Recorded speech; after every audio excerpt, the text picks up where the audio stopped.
Assalamualaikum warahmatullahi wabarakatuh. Alhamdulillahi rabbil alamin.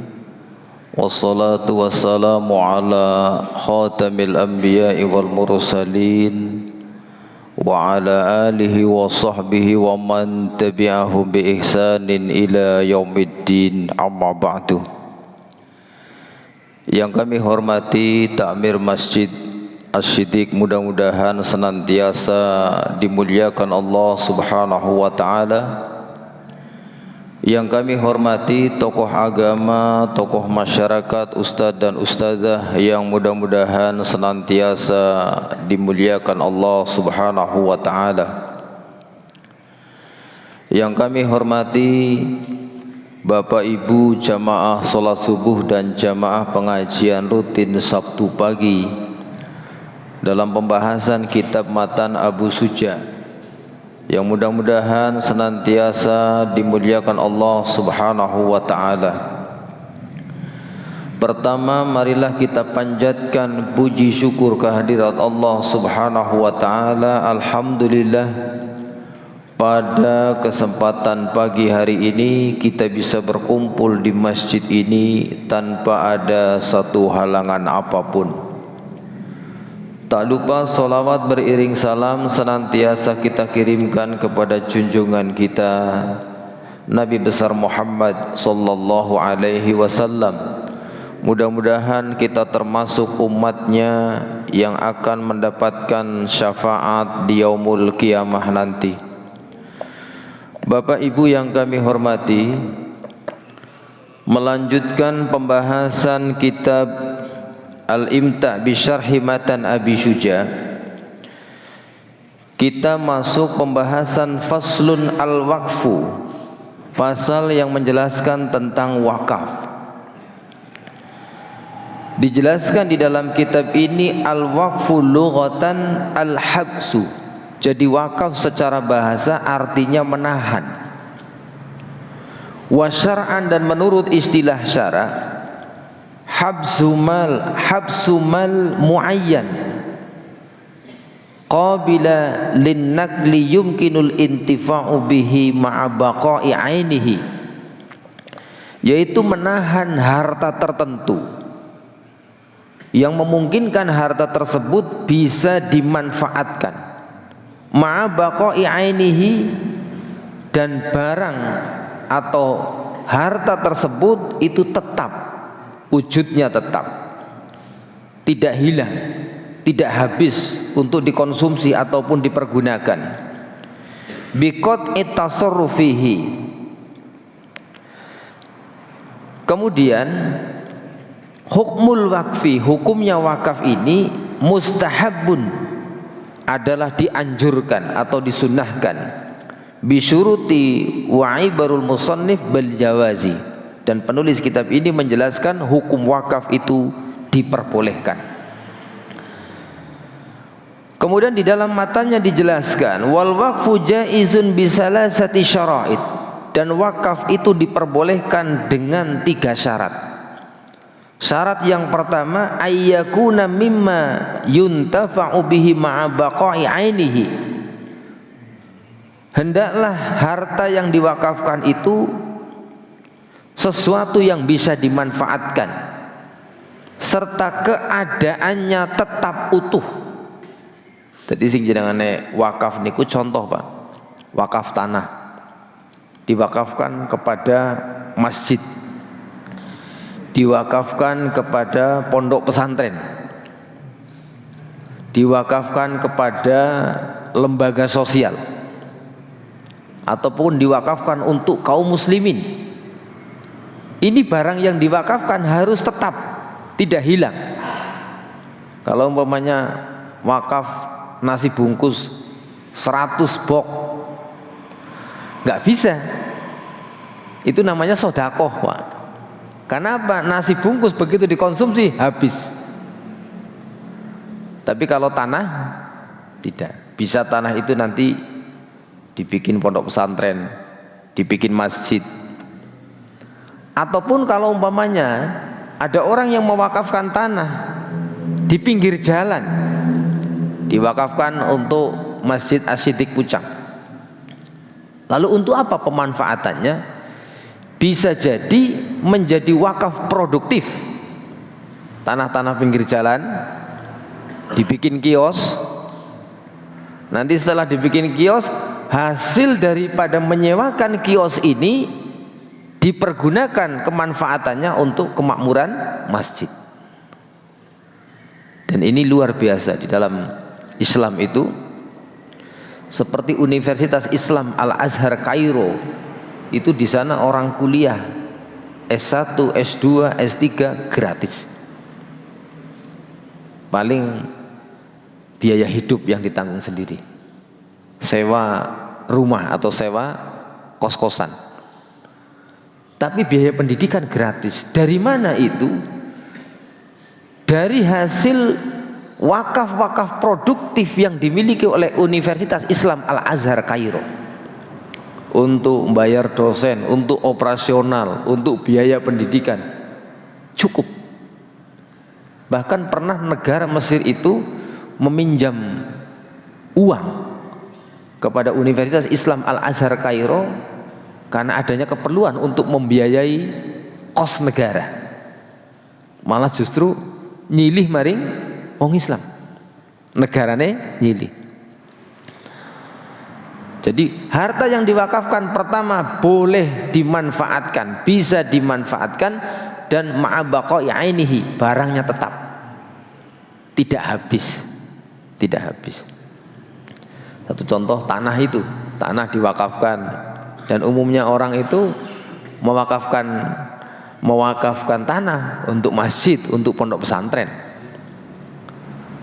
Walaupun ada juga ada sebidang sawah, dan ini kalau dibikin masjid tidak mungkin karena di tengah-tengah, tetapi diwakafkan untuk masjid tertentu menjadi wakaf produktif.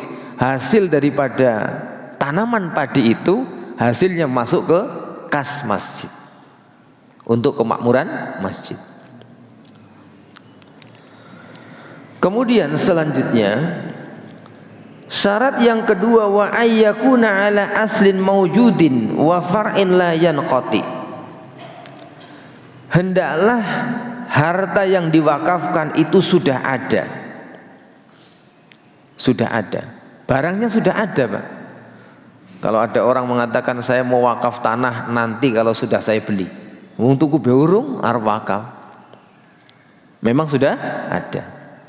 Atau mungkin ada istilah sekarang ini, ada istilah open donasi wakaf tunai. Pondok pesantren membutuhkan lahan umpamanya 1000 meter, kalau dibeli per meternya itu 300.000. Nah ini supaya tidak berat nyari orang yang langsung mewakafkan 1000 meter, ini kan nggak mudah. Diecerkan umpamanya wakaf tunai per meter 300.000. Nanti pilihannya setengah meter, 1 meter, 2 meter, dan seterusnya. Nah, nanti ada yang saya 1 meter, saya 2 meter. Nah, ini pun diperbolehkan. Nanti ketika sudah terkumpul, dibayarkan kepada pemilik tanah tadi, nanti tanah tersebut menjadi wakaf. Wakaf dari kaum muslimin yang ikut andil memberikan uang untuk membeli tanah tadi. Maka tanah tadi tidak hilang, tidak habis. Wa an la yakuna fi mahdzurin, dan kemudian hendaklah harta yang diwakafkan ini bukan untuk perkara yang diharamkan. Maka tidak boleh ada orang mewakafkan tanahnya, ini wakaf tanah untuk dibikin tempat maksiat, untuk bikin pusat perjudian terbesar. Nggak boleh, Pak. Wakaf itu untuk perkara yang tidak diharamkan, untuk perkara yang tidak diharamkan. Kemudian wa huwa ala ma syarta wa huwa ala masyartul waqifu min taqdimin au ta'khirin au taswiyatin au tafdilin. Dan penggunaan harta wakaf itu sesuai dengan apa yang disyaratkan oleh orang yang mewakafkan. Di antaranya dalam hal apa? Dalam hal mendahulukan atau mengakhirkan atau menyamakan atau melebihkan. Ini nazir, seorang nazir yang diberi amanah untuk mengelola tanah wakaf ataupun harta wakaf sesuai dengan syarat yang diberikan oleh pemberi wakaf. Satu contoh, ada orang mewakafkan sebidang tanah. Ini tanah saya wakafkan untuk pondok pesantren. Kalau sudah mempersyaratkan demikian, seorang nazir harus penggunaannya pun untuk pondok pesantren. Jangan sampai iki wakaf aku nggak pondok pesantren. Jebulannya nazirin itu kacau Pak. Nang nazirin malah daripada pondok kurang menghasilkan, kayak gawe selipan, maka ini nggak boleh, nggak boleh. Kalau persyaratannya ini untuk pondok pesantren, kecuali kalau wakaf yang diberikan oleh yang memberikan wakaf atau muwakif atau orang yang mewakafkan itu mengatakan, ini saya wakafkan terserah untuk kaum muslimin, mau untuk apa silahkan. Nah ini enak Pak, enak. Nanti pengelolaannya nazir ini bebas. Atau satu contoh, ada sebidang lahan umpamanya 5.000 meter, ini saya wakafkan untuk kaum muslimin, sebagian untuk masjid, sisanya terserah mau dikelola untuk apa. Nah ini kan nazir lebih enak lagi.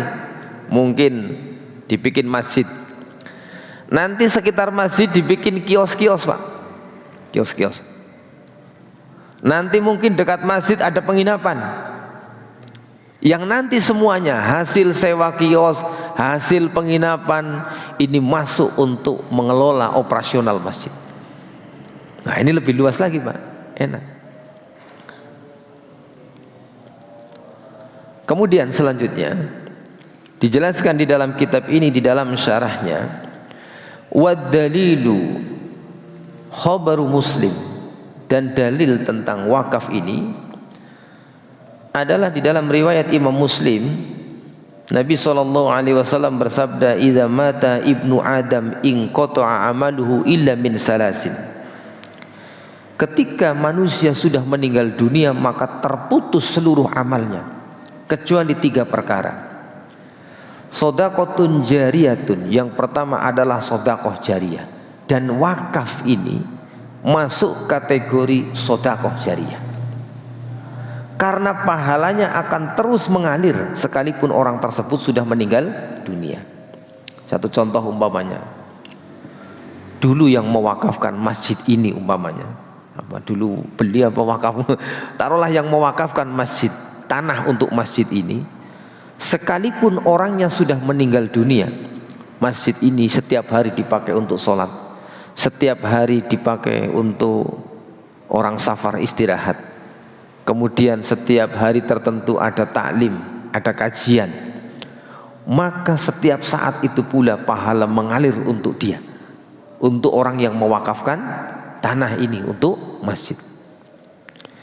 Maka orang yang cerdas itu, dia akan mewakafkan untuk sesuatu yang kira-kira langsung bisa diambil manfaatnya.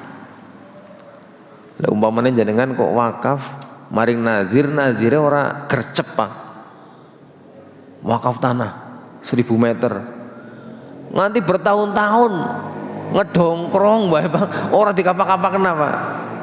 Anane isine mung alang-alang, nggak dikelola, nazirnya lebay, nggak bisa memanfaatkan bagaimana ini supaya pahala orang yang mewakafkan ini segera mengalir.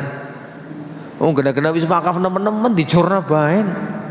Lah engko lah urung ada duit, enggak berpikir bagaimana supaya orang yang mewakafkan segera bisa mengambil manfaatnya. Orang yang cerdas dia akan mewakafkan untuk sesuatu yang segera bisa dimanfaatkan. Walaupun pahala tetap dapat, Pak, tapi setidaknya kemanfaatannya tidak maksimal. Maka paling bagus itu wakaf untuk lembaga pendidikan Islam. Nah, itu paling bagus. Karena biasanya lembaga pendidikan ini langsung dibikin pondok pesantren, langsung dibikin sekolah Islam, nanti langsung ada yang sekolah, pahalanya mengalir. Seperti pondok pesantren Hidayatullah Banjarnegara ini masih kekurangan lahan untuk perluasan atau pengembangan MTS. Kebetulan MTS kita sudah buka, tapi lahannya masih dompleng ke lokasi SD sama PAUD. Kurang sekitar 1000 meteran, karena memang untuk perizinan itu minimal 1440 meter. Dan ini memang yang sedang kita ikhtiarkan gitu. Sedang kita ikhtiarkan. Barangkali ada yang wakaf tanah, kita terima. Barangkali ada yang ngasih duit, ini wakaf uang, silakan untuk beli tanah, itu juga diperbolehkan. Alhamdulillah. Wakaf ini masuk kategori sedekah jariyah yang pahalanya itu akan terus mengalir. Kemudian yang kedua, au ilmin yuntafa'u bihi, atau ilmu yang bermanfaat.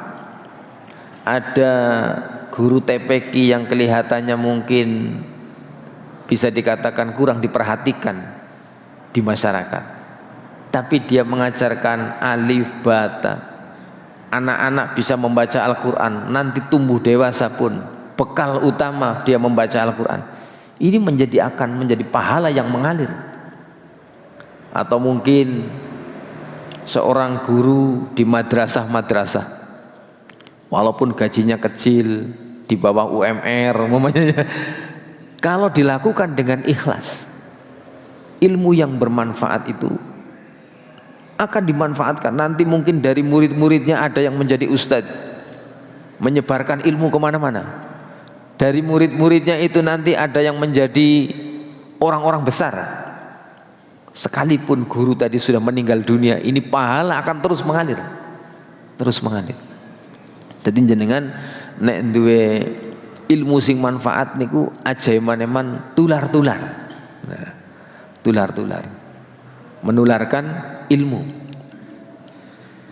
Kemudian awaladun salihun yad'u lahu, atau anak soleh yang mau mendoakan orang tuanya. Kita punya anak, ketika nanti kita meninggal dunia, anak kita mendoakan kita. Maka nasihatkan kepada anak-anak kita untuk selalu mendoakan orang tuanya. Minimal dengan doa Allahumma firli wali walidayya warhamhuma kama rabbayani shaghira. Minimal itu. Kalau sudah meninggal dunia, lebih semangat lagi mendoakan orang tuanya.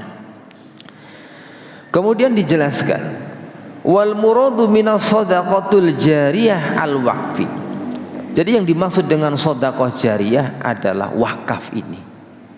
Satu contoh, ada orang membangun masjid, kita ikut andil nyumbang semen 10 sak, maka semen ini juga masuk kategori wakaf. Nanti pahalanya akan mengalir. Ada yang membantu memberikan kayu, ada yang memberikan besi dan lain sebagainya. Hikmah masru'iyatil waqfi, hikmah disyariatkannya wakaf ini, al-hajatu da'iyatun lidawamin naf'i lil waqifi hayyan wa mayitan. Karena adanya hajah, adanya kebutuhan, yang ini kebutuhan ini ketika sudah dimanfaatkan dan orang yang mewakafkan juga dia butuh, akan adanya manfaat yang terus menerus mengalir, baik ketika orang tersebut masih hidup ataupun ketika orang tersebut sudah meninggal dunia. Wa hifdzul mauqufu minal fasadi, dan juga orang yang diamanahi untuk memegang harta wakaf ini hendaklah menjaga harta wakaf tadi dari kerusakan.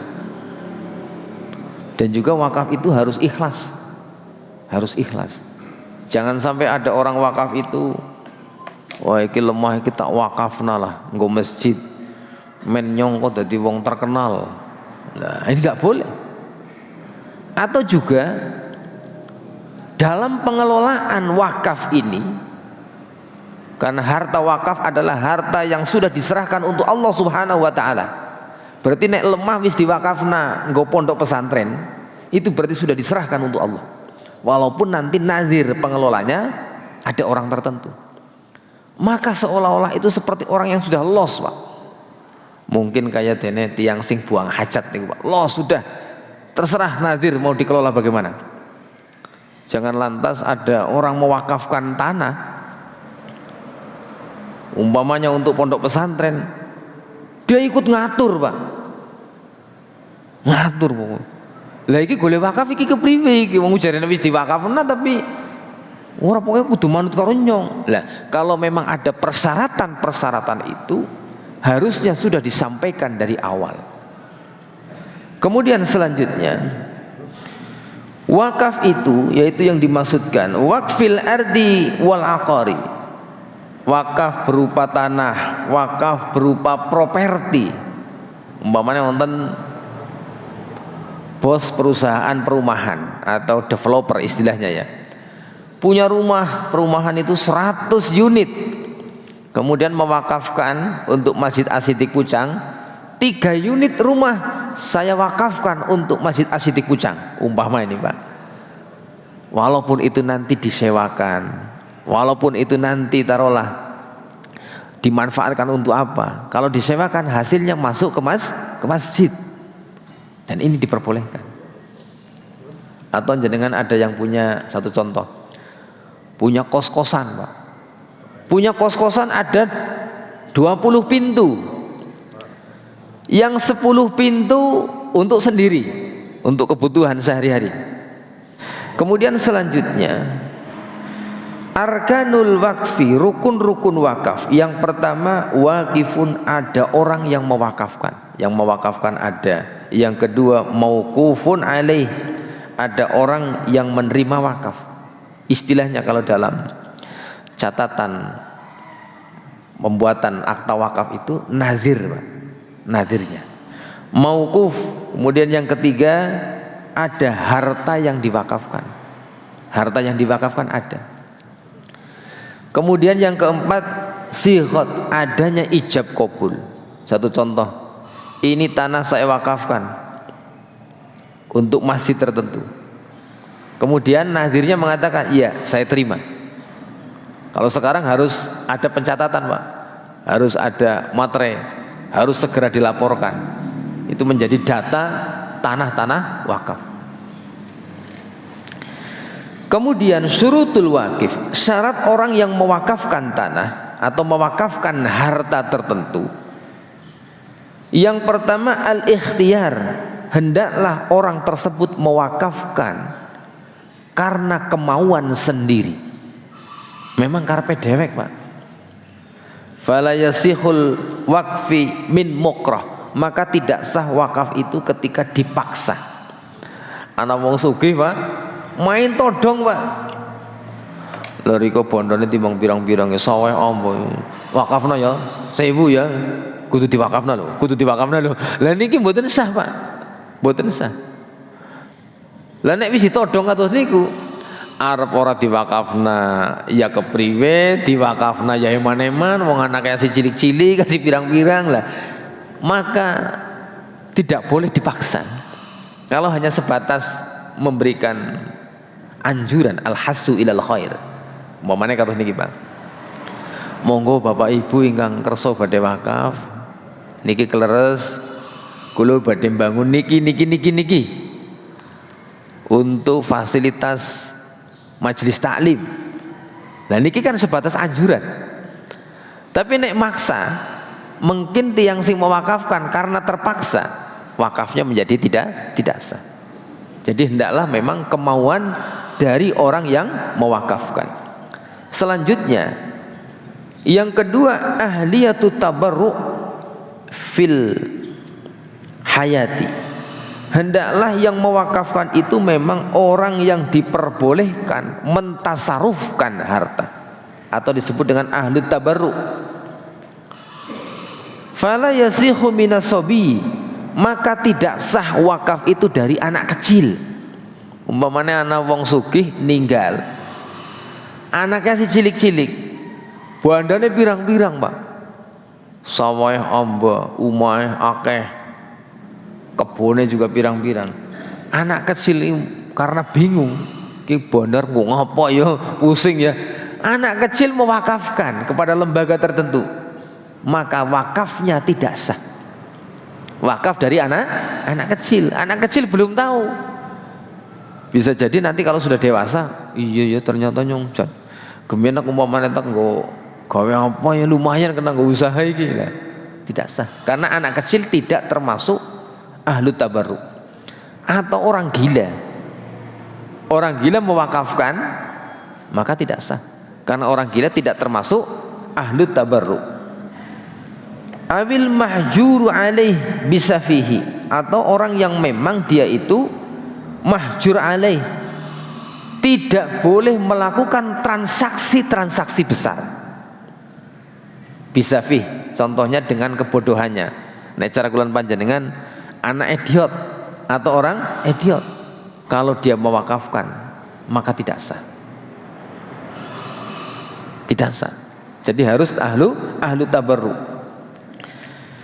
Kemudian syurutul mauquf, syarat harta yang diwakafkan. Yang pertama, kaunil mauqufu ainan, hendaklah harta yang diwakafkan itu sudah ada. Sudah ada. Mewakafkan tanah, tanahnya sudah ada. Mewakafkan mobil umpamanya untuk operasional pondok pesantren, mobilnya sudah ada. Iki mobil tenimbangan orang tak nggolah, nyong mobil ana satu semuanya, tak wakafna telu umpamane. Ini kan sudah ada barangnya. Kalau belum ada nggak boleh. Kemudian yang kedua, kaunil mauquf muayyanan, yang diwakafkan itu harta tertentu. Fala yasihul waqfil majhul, maka tidak sah wakaf dari harta yang tidak jelas. Contohnya kata niki, onten tiyang duwe sawah pirang-pirang Pak. Taruhlah punya sawah ada 3 lokasi. Kemudian salah satunya ini diwakafkan, harus jelas wakaf yang diwakafkan tanah yang sebelah mana. Aja malah nyong arep wakaf tanah ke, padahal tanahnya pirang-pirang Pak. Lah tanah sing endi, lemah sing endi, harus jelas.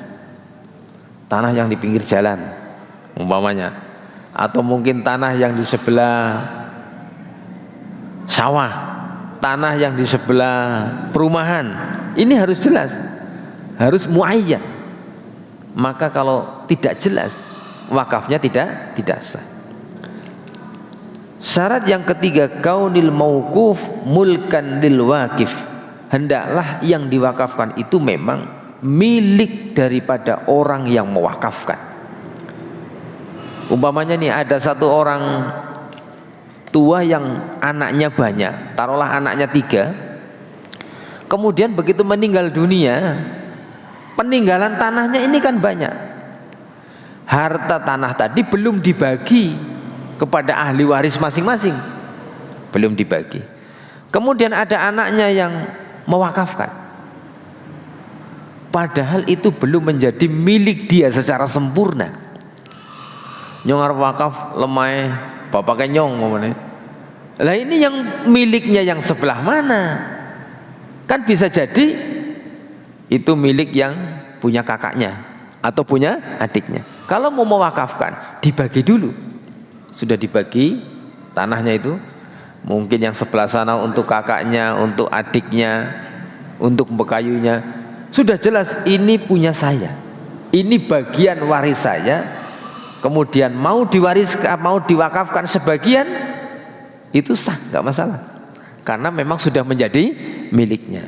Jadi aja nganti oh kena lemah sih sengketa diwakafna. Lah niku jangan-jangan anu pelampiasan. Kadang-kadang orang meninggal dunia, anaknya rebutan warisan, Pak. Rebutan warisan. Wah nek sing serakah uli akeh, Pak. Wah nek sing kalah uli sedidik, Pak. Ini karena saking frustasinya ini yang dapat sedikit ini. Wis tak wakafna kabeh. Lah padahal masih ada hak saudaranya. Enggak boleh. Masih sengketa, berarti masih belum jelas miliknya yang mana. Kemudian selanjutnya, syarat daripada harta yang diwakafkan adalah kaunil mauquf qabilan linnaqli min mulki syahsin ila akhar. Harta yang diwakafkan itu memang bisa dipindahkan kepemilikannya dari orang yang mewakafkan kepada yang diberi amanah untuk memegang wakaf. Satu contoh, ini tanah diwakafkan untuk Masjid Asyidik Pucang, maka tanah ini berarti pengelolaan sepenuhnya nanti menjadi hak daripada nadir. Jadi jangan sampai wis wakaf tapi dijagani baik, Pak. Umpamanya ada orang punya mobil diwakafkan untuk pondok pesantren, katanya sudah diwakafkan. Oh tinggal dewek ngobek, tiap hari dipakai untuk charteran. Berarti belum dipindah tangankan. Harus bisa berpindah tangan dari seorang wakif kepada mauquf alaih, kepada orang yang disuruh mengelola harta wakaf. Kemudian kaunil mauquf mimma yantafi'u bihi. Harta yang diwakafkan itu memang yang bisa dimanfaatkan. Walau fil mustaqbal, sekalipun dimanfaatkan untuk masa yang akan datang. Taruhlah satu contoh, umpamanya ada tanah pinggir jalan ini diwakafkan. Ada kemungkinan tanah tadi bisa dimanfaatkan walaupun belum. Nanti satu contoh, biasanya lembaga pendidikan atau masjid mau bikin kios nggak punya duit, nanti cari pemodal. Umpamanya begini, ada pemborong yang siap untuk membangunkan kios, dibikin satu contoh 10 kios. Karena masjid tidak punya uang untuk membayar, pakai MOU. Nanti setelah kios ini jadi, hasil sewa selama 10 tahun untuk pemborongnya, untuk yang membangun. Nanti selepas 10 tahun sudah milik masjid, hasilnya semuanya untuk masjid. Dan ini diperbolehkan. Jadi maka orang-orang yang punya tanah banyak itu, kalau bingung nggak punya modal untuk diapakan, kalau pinter ngiguhake niku gampang, Pak. Umpamanya mau dibikin hotel, umpamanya cari pemodal, dibikin hotel, nanti mungkin 20 tahun pertama hasilnya untuk yang membangun. Nanti setelah itu, selepas itu baru untuk yang punya tanah. Nah, seperti juga begini, tanah wakaf belum bisa dimanfaatkan, tapi masa yang akan datang bisa dimanfaatkan, maka ini sah sebagai harta wakaf. Kemudian kaunil mauquf yantafi'u bihi ma'a baqa'i ainihi. Harta yang diwakafkan ini bisa dimanfaatkan serta barangnya tetap. Mewakafkan mobil itu mau dipakai berapa kali, mobilnya tetap nggak habis-habis.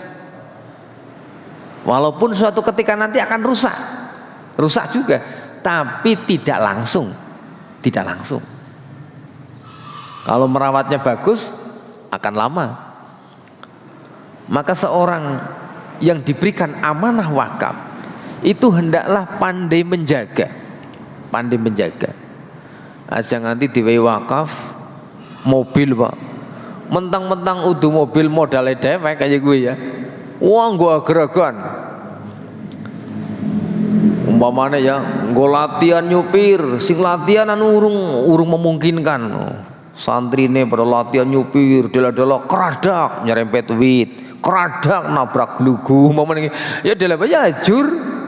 Wis kena-kena wong wakaf tujuane kowe men bisa dimanfaatkan dalam waktu yang lama supaya pahalanya mengalir, malah nggo keradakan. Hendaklah harusnya dijaga. Dijaga dengan baik, dirawat supaya apa? Supaya kemanfaatannya ini bisa bertahan lama. Jadi barangnya itu tetap, bukan habis sekali pakai. Kalau ada orang wakaf nih, wakaf 1 drim air, wakaf 1 tangki air, ini bukan wakaf namanya, itu sedekah biasa, sedekah air. Karena apa? Dikonsumsi habis, Pak. Jadi harus ma'abaqai ainihi. Maka diantaranya ketika ada orang mewakafkan tanah atau harta tertentu, harta wakaf tidak boleh dijual.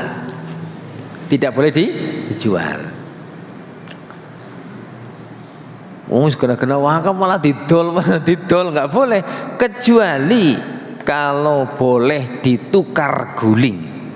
Nah, ditukar guling. Satu contoh, ada orang mewakafkan tanah kok. Satu contoh, wakaf untuk masjid nih, untuk masjid.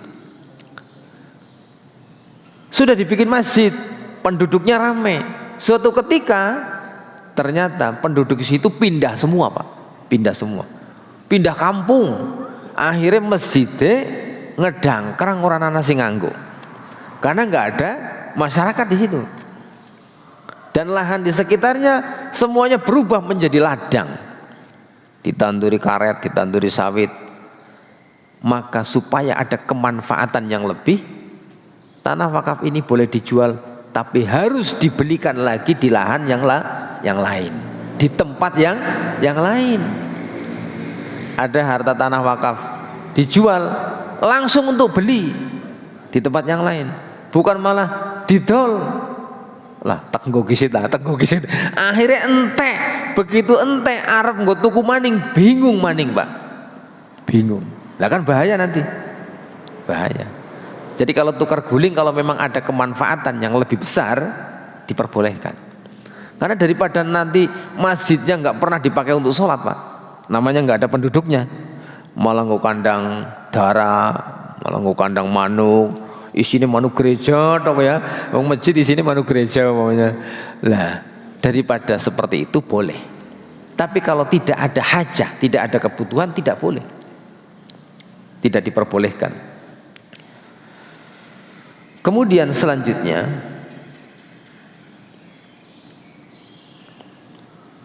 fala yasihu waqfit ta'am fa innahu yantafi'u bihi ma'a dhihabi 'ainihi. Maka tidak sah mewakafkan makanan karena makanan itu bisa dimanfaatkan tetapi bendanya akan hilang, dimakan habis. Kemudian kanal mauquf yantafi'u bihi intifa'an mubahan. Hendaklah harta wakaf tadi bisa dimanfaatkan untuk kemanfaatan yang diperbolehkan. Fala yasihu waqfi alatul lahwi. Dalam kitab ini dijelaskan, maka tidak sah wakaf alat-alat untuk bersenda gurau, alat untuk bersenang-senang yang sampai melalaikan. Bapak Ibu yang kami hormati, mungkin ini yang bisa kita pelajari pada pagi hari ini. Banyak kesalahan kami mohon maaf yang sebesar-besarnya. Ilahuna wa ilal liqa fil awqatil akhir insyaallah. Subhanakallah wa bihamdika asyhadu an la ilaha illa anta astaghfiruka wa atubu ilaik. Assalamualaikum warahmatullahi wabarakatuh.